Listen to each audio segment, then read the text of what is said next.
Mesdames, Messieurs, bonsoir. Ravi de vous retrouver pour ce tout premier numéro de votre émission Club Média 7 pour le compte de cette nouvelle année 2023. Actualité électorale obligeant, nous avons dû marquer un break. Nous reprenons du service ce dimanche. Je vous souhaite une année flamboyante dans tous les compartiments de votre vie. Et pour le décryptage de l'actualité de cette semaine, je reçois Michel Aonon, directeur général du quotidien Palmarès. Michel Aonon, bonsoir. Chers confrères, bonsoir. Meilleurs vœux. Merci beaucoup. Réciproque et bonne année à tous les téléspectateurs du service public. Pascal Ansemageoundé, journaliste au quotidien du service public La Nation. Bonsoir et meilleurs vœux. Bonsoir Lénaïque Aguazao, merci. Bonsoir aux confrères et que j'ai le plaisir de retrouver, qui fait mon premier DP et dont je garde de très bons souvenirs. Ah, comme par hasard. Voilà. Alors, vos vœux à l'endroit des téléspectateurs? Des vœux de santé d'abord, des vœux de bonheur et plein d'accomplissements pour chacun de nos téléspectateurs. La charpente de l'émission ne change pas. Nous démarrons avec la revue de presse hebdomadaire de Marcel Arossi.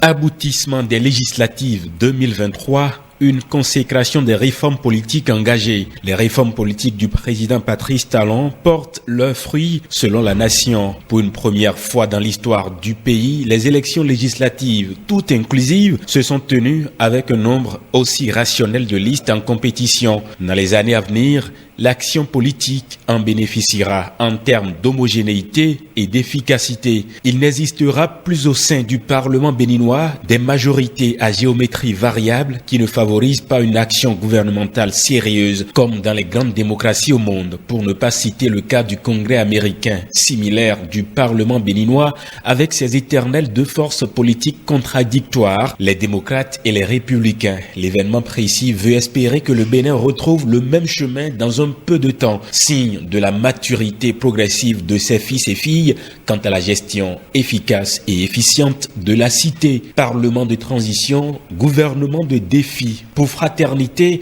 en dépit d'une majorité confortable avec les élus UPR et BR, le chef de l'État voudra forcément opérer des réglages au sein de son équipe gouvernementale afin non seulement de la dynamiser, mais surtout de répondre par des actions concrètes aux défis lancés par les 25% d'électeurs n'ayant pas fait confiance à sa gouvernance. Quand des ministres en viennent à être battus dans leur circonscription électorale, il revient à Patrice Talon de se poser des questions et en tirer les vraies conclusions. Gaskiani Info estime que si les interrogations subsistent en ce qui concerne ces derniers, il est certain que les députés des deux blocs qui ne sont pas réélus ne pourraient prétendre à rien, au risque que toute autre nomination paraisse comme une prime à l'échec. Avenir incertain pour 4 partis satellites. C'est justement l'heure du bilan post-électoral dans les différents états-majors des partis politiques, comme l'indique le matinal. Ils étaient 7 à compétir, mais aujourd'hui, 4 d'entre eux sont presque condamnés à disparaître.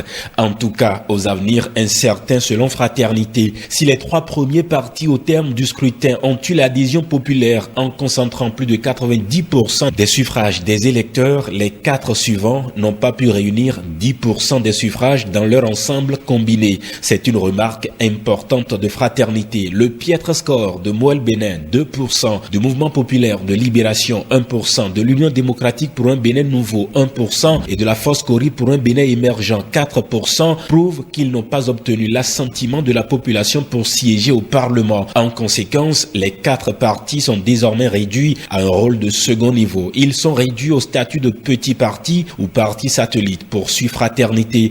Ne disposant pas d'élus à l'exception de la FCBE dans les communes, leurs voix ne porteront pas plus haut que leur chapelle. Le paysage politique est davantage clarifié. Info Matin partage cet avis de Fraternité. Le journal fait surtout allusion aux députés qui n'ont pas pu se faire réélire. Cas de Badamassi en manchette pour Info Matin. Son échec est dû, selon le journal, aux démocrates étalonnés par Boni Yahi. Un mal pour un bien, affirment certains observateurs politiques. Composition du bureau de l'Assemblée nationale, les scénarios possibles. Il y en a 3, selon la Nouvelle Tribune, qui estime que seul le parti majoritaire est maître du jeu.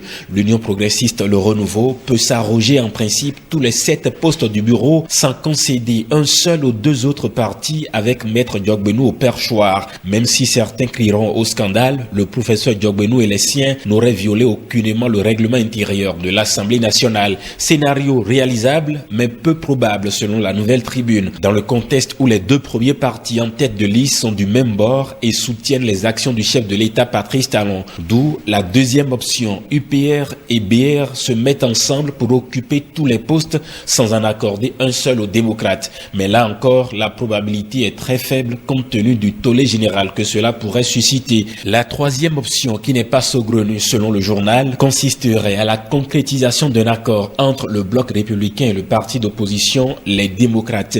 Inimaginable à première vue, mais tous les coups sont permis. L'objectif serait d'étouffer dans l'œuf les ambitions de quelqu'un bien nommé par la Nouvelle Tribune. Le potentiel, quant à lui, présente une autre analyse de la chose. Selon ce journal, Vlavonou, Bien, Tokpanou, Diogbenou et Aronvoy Bla sont proches d'une disqualification pendant que Girac Benonchi et Jérémy Adomaou ont des raisons de croire. Fraternité va ajouter qu'en politique, rien n'est de l'ordre de l'impossible puisque le mensonge d'hier, Candide Azanaï aurait affirmé dans une interview à Matin Libre que les 28 sièges obtenus par le parti Les Démocrates montrent que ce parti a accepté un compromis en amont, donc n'est pas désigné par le vrai peuple dans les urnes, rapporte la Nouvelle Tribune. À son tour, Guy Mitokpe a, dans une publication, répondu à son ancien président de parti sans le nommer. Il a adressé simplement une question ironique à ses fans. Comment un élève qui opte pour l'école buissonnière peut-il se moquer d'un élève qui arrive deuxième ex-aequo? Finissons avec la revue de quelques grands titres de la semaine. Fraternité,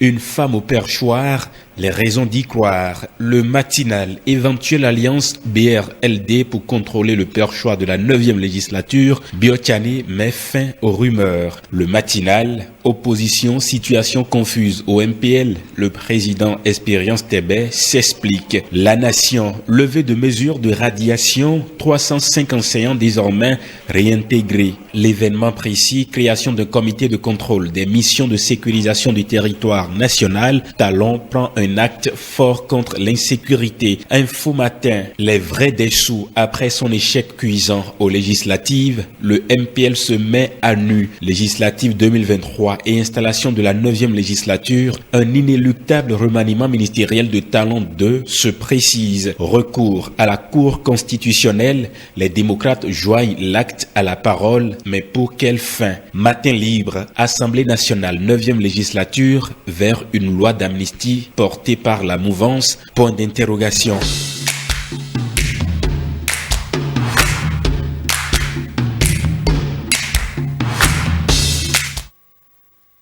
Merci à vous, cher Marcel Rossi. C'était donc à l'instant, Revue Hebdo, la transition pour aborder la deuxième rubrique de cette émission, 7 jours au Bénin.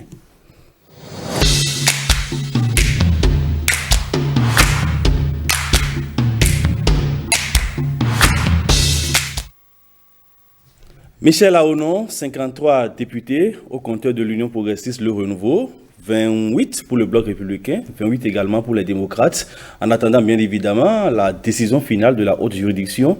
Mais déjà au niveau des chapelles politiques, les schémas possibles se dessinent pour la constitution du bureau de l'Assemblée nationale. Merci, cher confrère. Mais moi je pense que on va déjà trop tôt là.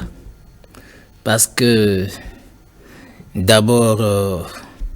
pour ce qui concerne les positionnements, vous savez qu'il y a des personnalités politiques qui sont à des postes de responsabilité, qui opposent de maires, qui opposent de ministres, et que les tests disposent qu'ils disposent d'un mois pour choisir. Donc moi je pense qu'on a encore un peu de temps avant de parler du bureau de l'Assemblée nationale, parce que d'abord, il faut qu'on observe le temps que ceux qui doivent rester au gouvernement et faire siéger les suppléants se décident. J'ai appris que le président de la République veut déjà rencontrer sa majorité. Je pense que ça doit être au menu des échanges. Ceux qui restent au gouvernement, ceux qui veulent siéger, ainsi de suite. C'est pareil pour ceux qui occupent des postes de maire. Il y a le maire de Soava, par exemple. Il y a le maire de Djougou. Il y a d'autres personnalités qui sont à des postes de responsabilité. Il y a la vice-présidente de la HAC, par exemple, Madame Aoumenou, qui a été élue. Va-t-elle démissionner de la HAC ou bien va-t-elle rester à la HAC et faire siéger sa suppléante parce qu'elle a occupé le poste des femmes sur la liste? Il faut qu'on patiente pour voir tout ça avant de savoir quelles sont les personnalités qui siègent effectivement Et c'est à partir de là maintenant, parce que il se peut que le professeur Diabono aussi décide de ne pas siéger et que son suppléant ordonne à la Dati, qui entre-temps était président de la commission des lois sous la 8e législature, siège.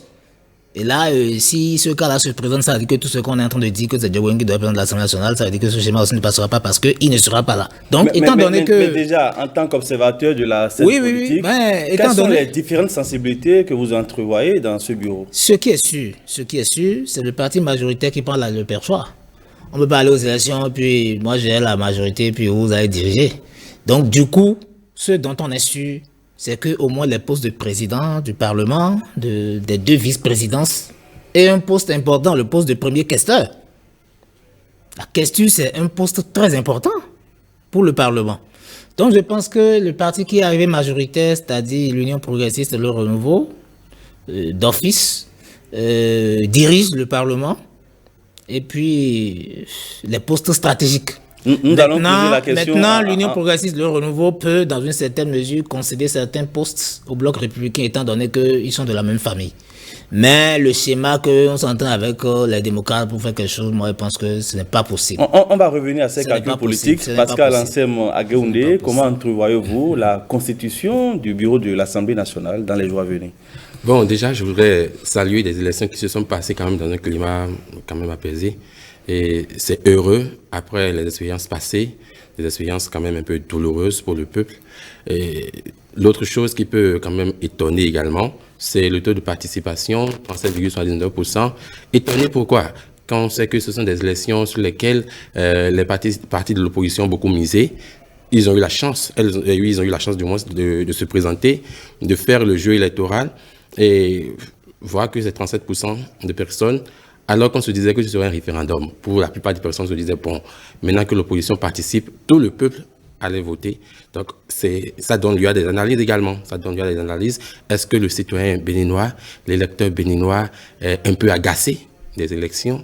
Est-ce que l'électeur béninois n'a plus trop foi aux résultats des élections? C'est beaucoup de points d'interrogation. Pour parler maintenant des résultats qui sont là, et qui sont quand même d'une façon ou d'une autre, je dirais, concrets, parce que la plupart des partis ne s'opposent pas aux résultats. Parmi les 7, il n'y a que les démocrates qui ont déposé des recours légitimes. On attend de voir le sort qui sera réservé à ces recours-là. Quand on sait que c'est la Cour constitutionnelle qui a fait les derniers calculs, on lui demande presque de se dédire, de revoir son travail, ce qui n'est pas toujours évident quand on sait ceux qui sont là. Voilà. Donc, pour la configuration actuelle du Parlement, c'est sans embâche, parce que vous ne pouvez pas finir majoritaire à ce score-là et donner des postes importants. C'est une générosité trop risquée. Je pense que, à défaut, pour jouer un peu le... Il n'y a pas de générosité. Voilà, il n'y a pas de générosité. Donc, pour jouer le jeu, quand même, comme ça a été déjà fait depuis le départ, laisser les partis de l'opposition participer. Pour jouer le jeu, continuer à jouer le jeu, on pourrait quand même leur laisser un petit poste bien sûr, qui n'est pas trop stratégique. Et je m'attends beaucoup plus à voir ce schéma-là, parce que c'est un schéma où il n'y a que BR et UPR au niveau du perchoir. Je pense même que le chef de l'État n'est pas pour... Il est content qu'on dise qu'enfin il y a une élection où tous les partis qui voulaient participer ont pu participer. Malgré cela, il a la majorité. Ça veut dire que, bon, vous vouliez participer, on vous a donné l'occasion de participer. Voilà les résultats, je suis majoritaire. Donc là, il a une certaine légitimité. Et au vu de cette joie-là, de cette satisfaction, vous vous rappelez quand le président en exercice de la CEDEAO est arrivé, il a félicité. Il était tout heureux, on l'a vu, tout heureux, le président de la République. Et il sentait quand même que c'était des éloges mérités. Je pense qu'il va continuer à aller dans ce sens-là, peut-être en leur glissant un petit poste de rien du tout là, pour les mettre dans le bureau. Voilà. Et tout est joué déjà. UPR, BR. Mais Michel Aonon, pour vous, c'est gagné d'office pour l'Union progressiste le renouveau. Mais l'UPR n'a-t-elle pas besoin de béquilles politiques pour contrôler le bureau politique de l'Assemblée nationale? Non. De partenariat avec les démocrates ou le bloc républicain. On est quand même en politique. Ils sont 53. UPR, le renouveau, c'est 53. Et pour certains trucs... si nous faisons un calcul mathématique, 28 plus 28... Non, on ne peut pas faire ça parce que nous avons réglé ce problème avec la nouvelle charte des partis politiques. Les mariages incestueux, les alliances bizarres, ce n'est plus possible. Parce que pourquoi? Les démocrates ne peuvent pas se comporter comme ça parce que le discours qu'ils ont tenu et la ligne philosophique de leur obédience ne permet pas qu'ils s'allient avec des députés de la majorité présidentielle. S'ils le font, ce serait une autre trahison de la voix des militants qui auraient porté leur choix sur les démocrates parce que l'un des objectifs principaux de la réforme du système partisan, c'est que lorsque vous êtes dans un parti politique, vous respectez l'idéologie et la philosophie qui sous-tend les actions du parti. Nous sommes de l'opposition, ça veut dire que nous ne négocions rien en termes de poste, en termes d'avantages avec le gouvernement. Alors que c'est le chef du gouvernement qui est le patron des partis de la mouvance. Et il se fait qu'ils sont deux. Et quand vous ajoutez 53 unions progressistes, le renouveau, à 28 blocs républicains, ça donne 81. Et si celui qui a le pouvoir a déjà 81 sur 109, je ne pense pas qu'il soit encore quelque chose d'aller négocier avec les 28 de l'opposition. Au cas où l'UPR ne va pas arriver à s'entendre avec le BR, quel est le schéma envisageable? Non. On a dit que le chef de la mouvance veut déjà les rencontrer. Non. C'est pour aplanir tout ça. Parce que ça va être trop risqué qu'un parti de la majorité présidentielle, avec les discours que nous avons entendus pendant les débats, pendant la campagne électorale, aille se rallier aux 28 de l'opposition radicale.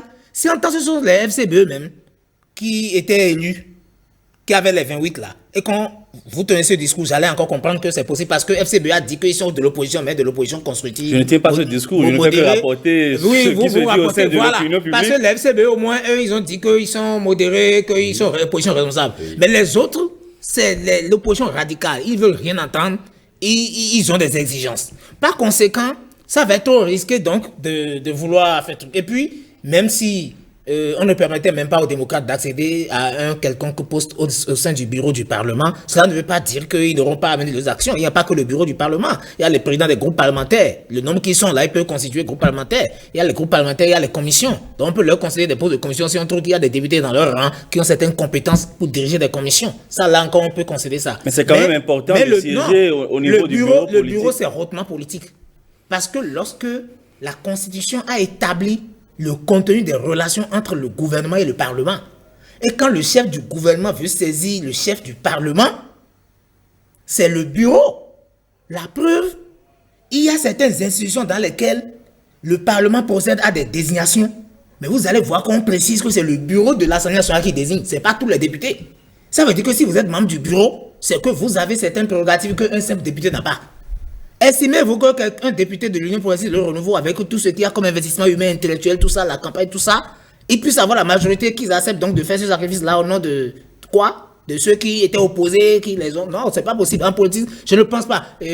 Pascal a dit tout à l'heure que c'est une générosité trop risquée. Et j'ai même complété que cette générosité ne peut pas exister en politique. Mais la seule chose que nous sommes obligés d'attendre, c'est qu'il est disposé que il faut qu'on attende au moins un délai d'un mois pour que ceux qui sont... Parce que j'ai vu qu'il y a beaucoup de personnalités qui sont des postes de responsabilité. Vous pouvez, par exemple, le bloc républicain, il y a des gens qui sont au poste de ministre. Vous, le ministre des infrastructures et des transports, par exemple, avec Romain, il est au poste. Il faut qu'on puisse savoir est-ce qu'il reste au ministère ou bien s'il va au Parlement.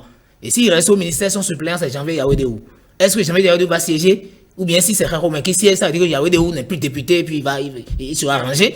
Il y a tout ça. Donc la majorité, j'ai trouvé que c'était important que le chef de l'État veuille rencontrer sa majorité. Parce qu'il y a beaucoup de choses à aplanir, à dire. Parce que quand vous préparez les élections, il y a des choses sur lesquelles on ferme les yeux. Et on se dit, allons d'abord aux élections. Mais quand vous finissez les élections, que vous avez les résultats des élections, il y a certaines réflexions qui changent. Et parce que vous avez maintenant le concret. Et c'est sur la base du concret maintenant que vous discutez de comment, de façon pratique, un peu comme on dit en politique, lorsque vous allez à une élection, il y a une lutte pour gagner le pouvoir, mais quand vous gagnez le pouvoir, il y a encore une lutte pour gérer le pouvoir. Bien sûr. Donc, ils sont sortis majoritaires, quand ils se mettent ensemble, ils sont 81, c'est majoritaire, mais en leur sein, je vous rappelle que sur le terrain pendant la campagne, mais quand les gens disent parti siamois, je souris, c'est pas affaire de siamois, mais ils se combattent, parce qu'il y a des querelles de leadership à des endroits, et puis chaque parti veut montrer au chef de l'État que c'est lui qui dispose. D'où justement la crainte d'une certaine frange de l'opinion publique. Mais ça là, ces ambitions cacophoniques ne peuvent pas entraîner le fait qu'un parti de la majorité présidentielle puisse aller faire un mariage incestueux avec l'opposition radicale. Ce serait comme une remise en cause totale donc non seulement des acquis, mais de l'orientation philosophique et politique qui sous-tend même les discours. Et je ne pense pas que le président de la République puisse permettre ça à 7 députés pour qu'il y ait un truc pareil. Non, je ne pense pas. Ce schéma-là, ce n'est pas possible. Pascal Aguehoundé, elle cite donc les mariages politiques incestueux. C'est clair que ce mariage n'est pas envisageable. Je pense que le secrétaire exécutif national du BR l'a déjà dit. Et ça ne s'entend même pas. Quand on voit un peu ce qui a été le champ de campagne des démocrates, c'est un ras-le-bol. Donc, il n'est pas question de négocier. En fait, ils ont compté sur la faveur populaire du peuple qui souffre et qui se plaint. Maintenant, arrivé au Perchois, arrivé à l'Assemblée nationale, ils ne peuvent pas se permettre de se dédire. Eux-mêmes ont parlé en tant d'opposants qui étaient des opposants conciliés, un peu comme les FCBE, ils en ont cité. Mais aujourd'hui, eux, ils sont à l'Assemblée nationale et se mettent dans la posture maintenant de ceux-là qui négocient. C'est une trahison envers leur vision à eux-mêmes d'abord, mais envers le peuple également. C'est même la fin des démocrates, je dirais. Parce que dès qu'ils feraient ça, moi, je ne vois plus quelqu'un les soutenir. Ils vont se dire, mais c'est des plaisantins. Ils ont pris tout le temps à nous raconter qu'ils sont contre les ambitions du pouvoir, qu'ils sont contre les orientations qui sont données à la gouvernance. Et aujourd'hui, ils se permettent de négocier un peu comme si on se retrouve autour d'un bon plat et chacun se partage maintenant un petit morceau de pain. C'est pas possible, c'est pas envisageable. C'est sonner la fin, en fait, des démocrates. Michel Aonon, oui. Au fait, ce sur quoi j'attirais l'attention, oui, en expliquant qu'en réalité, on ne peut pas conclure ce débat-là tout de suite parce qu'il faut attendre un peu, c'est qu'il y a... J'ai vu, bon, les confrères ont présenté certaines figures probables pour le Perchois. Je voulais même évoquer la question. Oui, mais je dis, c'est encore trop tôt. Vous savez pourquoi c'est tôt? Parce qu'il y a certaines personnalités qui sont à des postes qui peuvent avoir ces ambitions-là. Donc, il faut qu'on sache leur position. Ils siègent ou ne siègent pas. Avant de savoir maintenant quelles sont les figures réelles, les visages qui siègent. Et c'est dans le lot-là qu'on va voir maintenant, du point de vue des profils, et du point de vue des positionnements et du point de vue donc de l'appréciation même du chef de la mouvance, qui sont ceux qui sont capables donc de prendre le Perchois. Oui, en attendant cette lisibilité claire de l'horizon politique, en attendant, on peut compter sur les expériences. Quel nom vous vient à l'esprit au Perchois? Non, un nom ne peut pas venir comme ça à l'esprit d'un journaliste, parce que tous les députés sont capables de diriger l'Assemblée nationale. Pascal Aguehoundé? Oui. Bien sûr. Tous les Une fois que députés vous êtes sont élu capables... député, ça veut dire que vous êtes capable d'être président de l'Assemblée nationale. Oui. Parce qu'il n'y a pas de critères spécifiques pour être président de l'Assemblée nationale. Bien sûr. Il suffit que tes pères portent leur choix sur ta personne. Et on a vu dans ce pays des gens qui n'ont jamais fait d'autres législatures, qui sont venus président de l'Assemblée nationale. Oui. Parce que j'ai entendu dans des analyses, les gens disent qu'on va tenir compte de l'expérience, tout ça. C'est un jour, on commence par dire, on n'a jamais été président de la République du Bénin. Mais en 2016, il a pris le pouvoir, il a géré 5 ans, il s'est renouvelé, il est dans le second quinquennat. Donc, c'est un jour qu'on commence. Et pour diriger le Parlement, je dirais que le président du Parlement, il dirige une institution. Et dans l'institution, il y a l'administration, il y a tout. Vous n'avez pas besoin d'une compétence particulière. C'est un poste politique. Et lorsque vous êtes là, sous votre autorité, il y a toute une administration qui fonctionne. Vous êtes là juste pour la caution morale. C'est comme si vous prenez un ministère. Le ministre, il est l'œil du gouvernement dans le département. Mais sous le ministre, il y a une administration qui fonctionne. Il y a un cabinet, il y a plein de cadres de haut niveau qui travaillent à l'Assemblée nationale. Et donc, je ne pense pas que le président de l'Assemblée nationale soit quelqu'un qui a un haut niveau forcément ou bien qui a un certain profil particulier. Non. Parce que c'est un poste politique. Et l'enjeu est de taille. Par contre, le chef de la mouvance peut influencer le choix compte tenu donc de sa préférence pour les relations qu'il aura à entretenir avec l'institution. Donc, le chef de la mouvance qui a la majorité des députés peut réunir sa majorité pour voir dans le lot envers qui il porte la confiance selon sa discrétion personnelle pour dire, mes chers amis, je vous suggère de porter vos choix sur tel pour que nous puissions, voilà. Donc, le chef de la mouvance peut engager un dialogue comme ça pour... on vous aura compris, oui. Mais les supputations sont-elles vraiment... Pascal Aguehoundé, les supputations sont-elles vraiment précoces en ce qui concerne les noms qui circulent relativement au poste de président de l'Assemblée nationale? Il y a des analyses possibles, mais quand on connaît l'homme qui est le chef de la mouvance actuellement, on sait que c'est un homme très averti et qui voit bien plus loin. Vous voyez un peu un schéma dessiné où Diogbeni démissionne de la Cour constitutionnelle et tout de suite tout le monde pense à l'Assemblée nationale. Effectivement, il est dans la liste. Il est élu. Tout le monde pense déjà. C'est Orden Alatin qui est le suppléant de Diogbeni. Tout le monde pense maintenant au Perchois, au président de l'Assemblée nationale, et tous les regards sont tournés vers Diogbeni. Le chef de la mouvance, tellement averti et si imprévisible qu'il est, peut nous surprendre. En fait, c'est là. Parce que quand on prend un peu la configuration actuelle et qu'on veut simplement se donner un peu à une lecture, je dirais, simpliste de ce qui se passe, on peut se dire que Diogbenou sera président de l'Assemblée nationale. Mais attention, quand on connaît le chef de la mouvance et qu'on sait qu'il nous a sorti un Vlavonou pendant qu'on ne pensait pas du tout à lui. Pas du tout en 2019. Quand on sait cela, oui, attention, donc ça veut dire que ce n'est pas forcément les schémas tout faits qu'on voit là. Pourquoi pas, mais peut-être même qu'il va nous surprendre. Un nom que vous n'avez même pas expliqué. Est-ce que vous pensiez que la vice-présidente serait... Quand on connaît cet homme-là et qu'il sait que c'est un poste stratégique. Politiquement stratégique. Parfois, il vaut mieux avoir quelqu'un en qui tu as confiance que quelqu'un qui est compétent. Quelqu'un qui est trop compétent même et qui peut te créer des problèmes à cause de son intelligence, je dirais, surdimensionnée.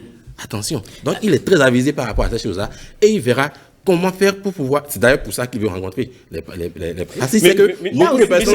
Michel Arono, 30 secondes pour finir avec le sujet. 30 secondes.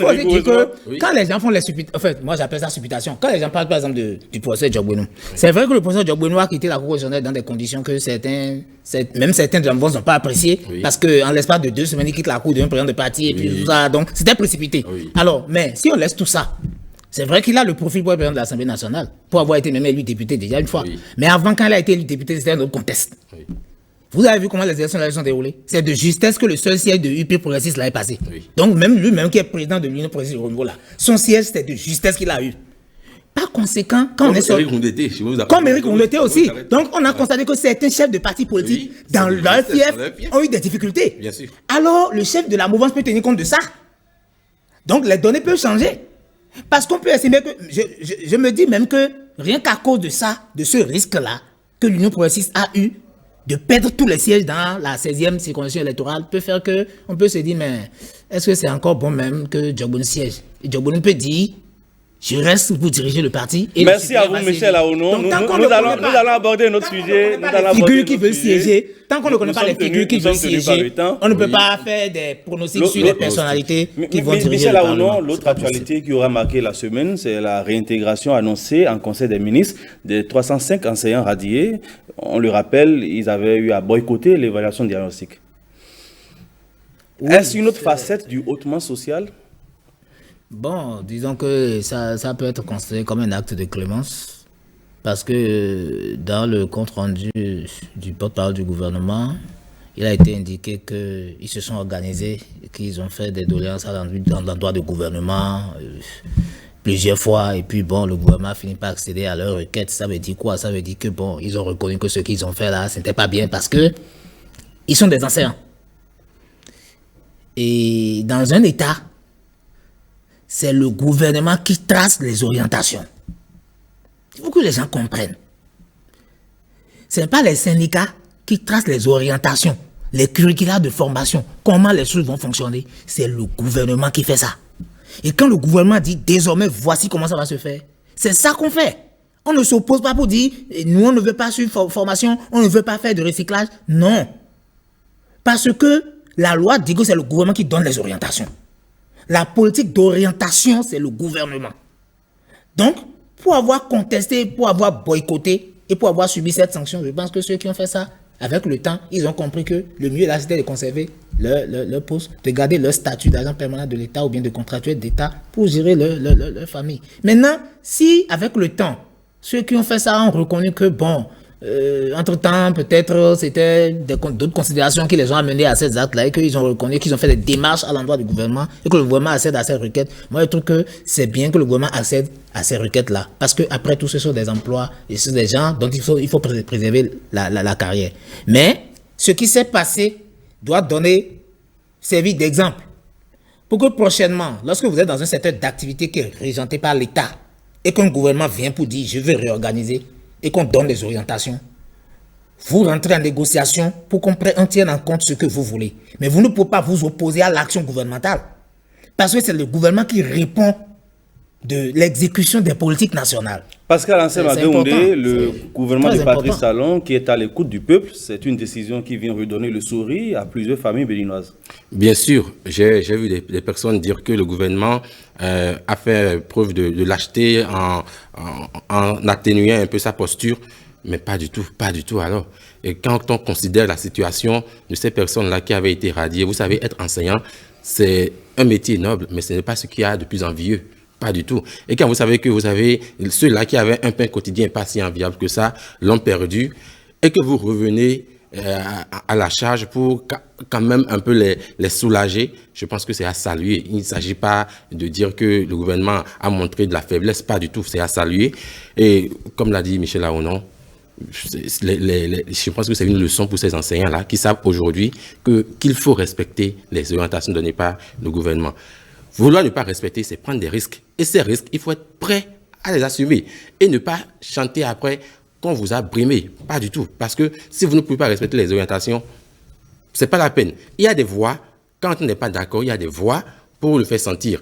C'est quand vous n'êtes pas d'accord que vous pouvez vous mettre maintenant en syndicat, demander à ce que le gouvernement puisse revoir sa posture. Mais il ne s'agit pas, un titre personnel, de se lever et de dire non, moi je ne participe pas. Quand vous le faites et que vous êtes radié, mais souffrez qu'on n'en souffre pas. Pas du tout alors. Alors je pense que le gouvernement a été clément et c'est une clémence qui vient à point nommé, une clémence avenante et c'est tout au plaisir de ces 305 enseignants-là qui ont retrouvé du travail pour leur famille, pour eux-mêmes, pour leur propre et c'est une décision. Ils ont retrouvé leur statut. Exactement. C'est une décision à double volet parce que les agents contractuels du droit public qui remplissent les conditions exigées qui avaient lors réussi, de cette qui ont une certaine moyenne, voilà, exactement. Et c'est là qu'on voit qu'il y a une certaine justice. Oui. Parce qu'il y a des gens qui ont obéi et des gens qui quand même ont suivi les orientations dans le bon sens. Il est normal qu'ils soient davantage rétribués. Moi, je pense que c'est là même qu'ils ont quand même, que le gouvernement a tenu compte de la justice qu'il fallait pour quand même rétribuer chacun selon ce qu'il a fait. Vous savez, chers confrères, il y a quelque chose qu'il faut expliquer aux Béninois. Je donne un exemple simple. Ici, nous sommes dans le service public. Pour réformer le RTB, par exemple, le gouvernement dit, nous allons faire un test pour juger la compétence des journalistes et des techniciens, pour voir si on n'est pas en train de sous-employer ou bien de mal employer des gens, pour voir si on peut redéployer des gens. Peut-être que c'est pas pour renvoyer forcément qu'on fait ça, qu'on fait les réformes. Mais on va voir, est-ce tel qui est à tel poste là, est-ce qu'il ne serait pas mieux à l'autre poste? Donc on dit on va faire un test à l'interne pour juger. Et des journalistes et techniciens se lèvent dans la maison pour dire non, on ne fait pas, alors qu'ils sont dans le service public. Ça ne se fait pas. Encore que c'est encore plus grave si vous êtes APE. Parce que quand vous êtes agent permanent de l'État, c'est servi partout où besoin sera en suivant les orientations de l'État. Et c'est le gouvernement qui exerce le pouvoir d'État. Donc, on ne se lève pas pour des choses comme ça quand vous êtes dans le public. Donc, c'est à cause de ça que la loi permet les syndicats. Donc, vous reversez vos récriminations à vos syndicats. Le syndicat entre en négociation. Mais on ne laisse pas le travail pour dire nous, on ne va pas faire. Donc, quand l'exemple que je suis en train de vous donner, par exemple, des journalistes se lèvent dans la maison pour dire nous, on ne veut pas faire le test. C'est comme un truc comme ça qui s'est passé. Ce n'est pas possible. Et c'est l'exemple de l'ORTV qui vous intéresse? Non, c'est un exemple pour que je donne. C'est un exemple pour... Non, c'est juste pour charité. On va évoluer dans le... Oui, je vous ai compris. Quand une réforme arrive quelque part, il faut accepter qu'il y ait une certaine transformation. Donc, ce qu'ils ont fait... On vous aura compris. Heureusement qu'ils ont compris. Et on salue aussi la mesure du gouvernement qui a consisté à les réintégrer. Non seulement les a réintégrés, mais ils ont retrouvé leur statut d'agent permanent de l'État. Puis bon, on vous aura compris. Le décryptage à présent de l'actualité hors de nos frontières, c'est dans la rubrique Interactu.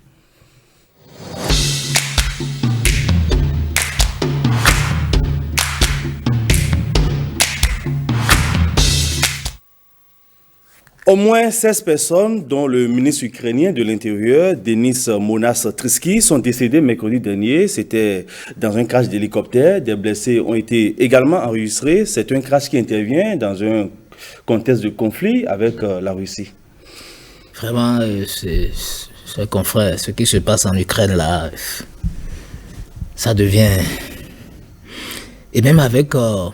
les appels au secours, la fourniture des armes et la convergence des forces de l'Union européenne en soutien à l'Ukraine contre la Russie, je pense que la situation ne s'améliore pas. Quand vous suivez l'actualité internationale tous les jours, ça devient compliqué. Et il est à déplorer la mort du ministre de l'Intérieur dans ce crash. Et puis, bon, ça fait partie, hein, lorsque, vous savez, quand il y a la guerre, tout ça, là, ça fait partie. Il y a un peu de tout. Donc, il n'y a pas ce jour où il n'y a pas de dégâts. De continuer de foncer, de continuer avec ce combat. La guerre, on sait quand ça commence, mais on ne sait pas quand ça finit et on ne peut pas prévoir tout ce que ça peut créer comme dégâts. C'est une situation déplorable. Déplorable d'autant plus que vous voyez des pays qui sont, je dirais, qui ont une certaine force militaire qui soutiennent l'Ukraine, qui n'a pas forcément la même force militaire. Vous voyez, quand vous êtes soutenu par des aînés, de grandes personnes, vous vous sentez tout courageux aussi. Et vous vous dites que vous pouvez aller au bout de vos ambitions.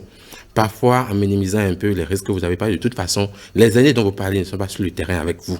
Et c'est vous qui êtes sur le terrain. Ils ne combattent pas. Voilà, ils vous donnent des armes pour combattre. Exactement. Mais ils ne combattent pas. Mais ils ne combattent pas. L'Ukraine ne se laisse-t-elle pas instrumentaliser?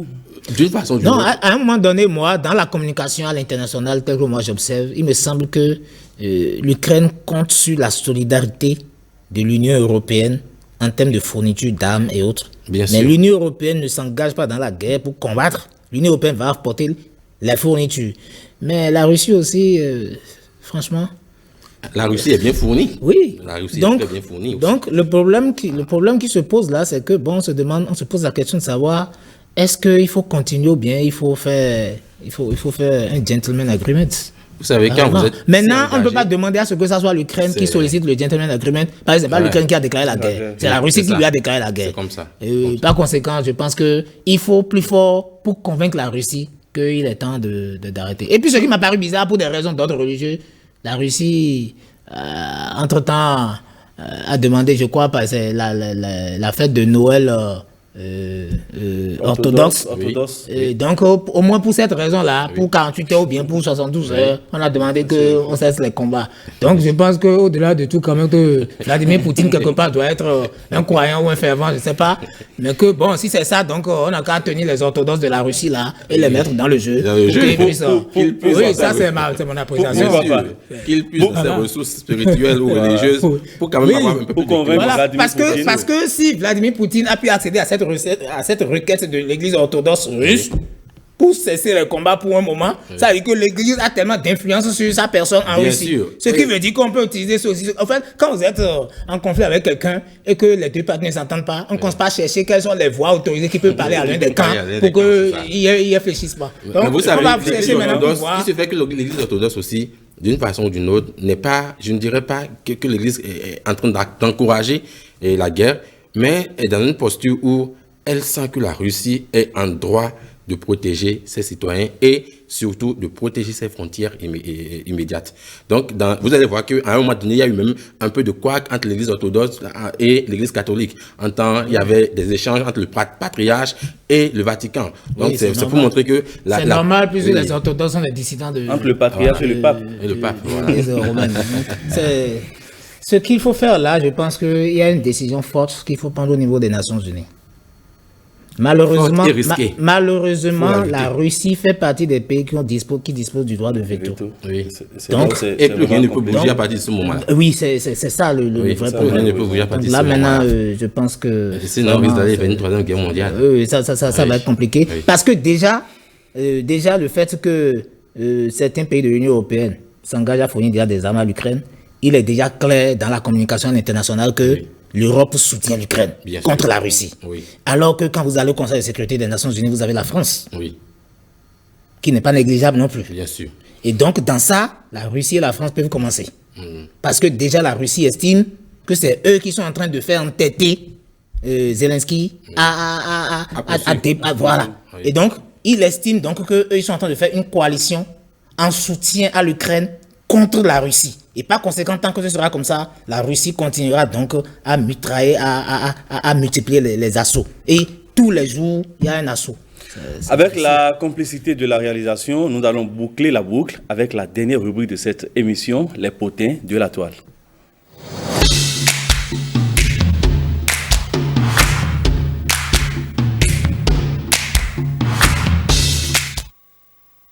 Pascal Anselme Agueoundé, c'est une vidéo qui a affolé la toile. On y voit une femme mariée tutoyer le 7e ciel avec un des devanciers de son église, une église évangélique qui a fini par prendre ses responsabilités en prononçant l'excommunication des deux fidèles. Vous avez certainement suivi cette actualité sur les réseaux sociaux.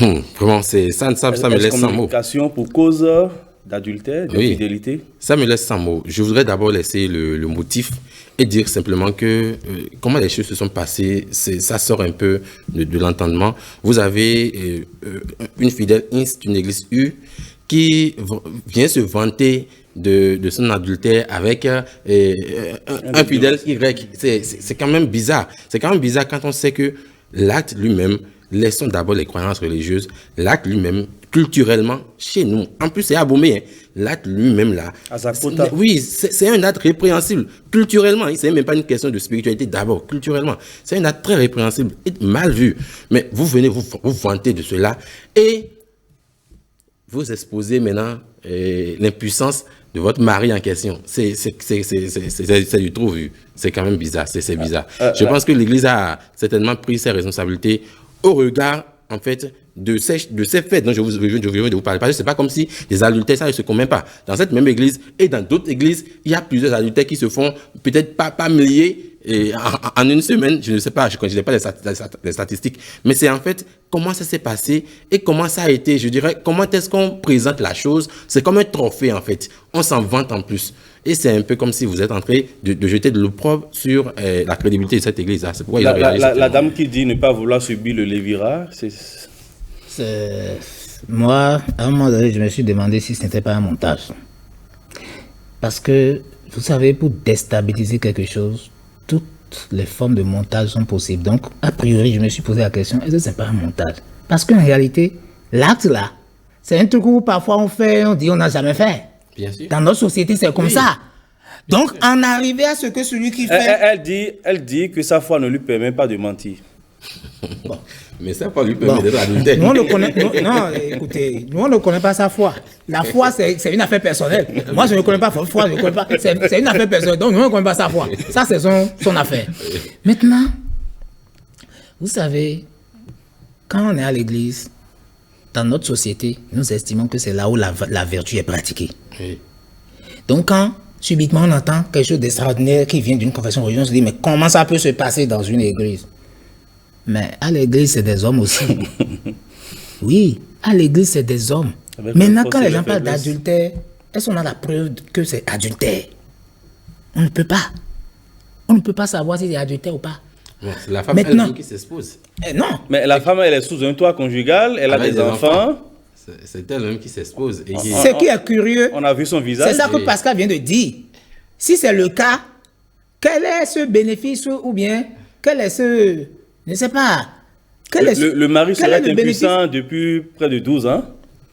Elle ne serait pas la seule épouse du monsieur. Vous l'avez dit près de 12 ans. Oui. Et pourtant, elle est là depuis 12 ans. Ah, peut-être que cette relation-là aussi dure depuis 12 ans. C'est possible. Alors, ce que moi j'ai à dire, c'est que ça pose un problème de mœurs. Vous estimez que votre mari est impuissant depuis 12 ans. Ses co-épouses ont quitté le domicile conjugal. Donc elle est la dernière à quitter. Bon, ceux qui sont chargés de l'affaire auront les moyens de vérifier si l'époux est vraiment impuissant ou pas. Et puis, s'il y a une famille dans laquelle quelqu'un serait impuissant, il n'appartient pas à l'épouse qu'on est allé chercher ailleurs de venir faire ça. Je pense qu'il y a beaucoup de problèmes que nous pouvons régler au sein de nos familles parce que nous sommes dans une société qui est attachée au traditionnel. Il n'est pas bien que des choses qu'on peut dire en famille, que ça vienne sur la place publique. Et que les médias sociaux ne servent pas à relayer n'importe quoi. Et c'est là que nous allons faire de manière à ce qu'on puisse faire la différence avec les médias sociaux. Vous avez ce truc aujourd'hui. Avec les médias traditionnels. Oui, voilà, nous autres quoi. Pour faire la différence. Parce que par exemple, un truc comme ça, personne ne peut diffuser ça sur une chaîne normale. Oui. Personne ne peut écrire ça dans son journal. Parce qu'il te faut du temps pour vérifier si ce qui est là est vrai. Oui. Par contre, quelqu'un reste dans un coin quelque part, il va sur sa page Facebook, il écrit un petit texte, il balance les images. Sans rien. Ceux qui sont chargés de creuser, de savoir, mais quand vous avez parlé de la réaction de l'église, la réaction de l'église, ça va dire quoi? C'est pas parce qu'on est dans une même église qu'on ne peut pas faire tout. Il y a même des églises qui encouragent les relations entre les fidèles pour célébrer les mariages entre eux. Bien sûr. On connaît ça. Mais vous savez, la réaction de l'église ici, ce n'est pas contre l'acte en tant que tel. On sent que l'église jette de l'opprobre sur en fait, ça pose un problème de l'image. Voilà, de l'image en fait. Qui est entachée. Il faut que l'église communique pour laver son pour restaurer son image. C'est tout. Parce que je le disais tantôt, l'adultère, c'est un peu comme le mensonge. Ça se vit. Ça se vit en fait. L'adultère, ça se vit. Et si vous devez compter ceux qui ont été adultères aujourd'hui, mais je crois que vous allez l'adultère filmé, c'est... Voilà, mais là, et c'est là où la thèse peut-être d'un montage est peut-être également envisageable. A priori, parce je me suis dit, mais dans une pas... société comme Abomey, et vous déclarez votre adultère. Abomey, la tradition est sacrée. Oui, Sakota, bon, c'est le plateau d'Abomey. Oui. C'est le plateau d'Abomey, Oui, mais oui. c'est des régions dans lesquelles on tient à la tradition. Beaucoup à la Il y tradition. a des choses que vous ne pouvez pas faire. Donc, a priori, si vous arrive même de faire, vous faites de manière à ce que personne ne sache. Et même si on vous attrape, vous refusez, vous dites jamais. On te dit, même quand on te voit sur ça, tu dis non. Tu dis non. Mais ça paraît maintenant bizarre que vous n'avez jamais vu. Ouais. Bon, est-ce que vous avez jamais vu un homme marié qui a mis un pied au dehors et qui a reconnu devant sa femme qu'il a fait? Il hésite toujours. Il finira par avouer s'il en a marre, il vient de coude avec cette femme. Oui. Sinon, s'il est toujours avec cette femme, il va toujours refuser de nier que ça ne s'est jamais passé. C'est comme ça. Donc, au point où on s'en vante pour en faire un trophée, c'est ça qui paraît bizarre. C'est pourquoi, a priori, je me suis demandé, est-ce que c'est pas un montage cette affaire pour déstabiliser l'atteinte à l'image de l'église? J'ai pensé à tout ça. Et puis, bon, traditionnellement, pour notre société, c'est pas bon. C'est pas bon, en réalité, que des choses comme ça soient diffusées sur les médias sociaux. Oui. Parce qu'aujourd'hui, même les petits-enfants de 10 ans, 12 ans ont déjà des Android. Oui. Et tout ça, là, ça crépite sur les écrans. Ça pose un problème de mœurs.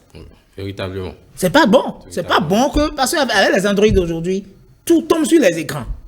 C'est pourquoi il n'est pas aussi bon pour certains parents d'acheter portable Android à des enfants d'un certain âge. Et ça encore, c'est un autre débat.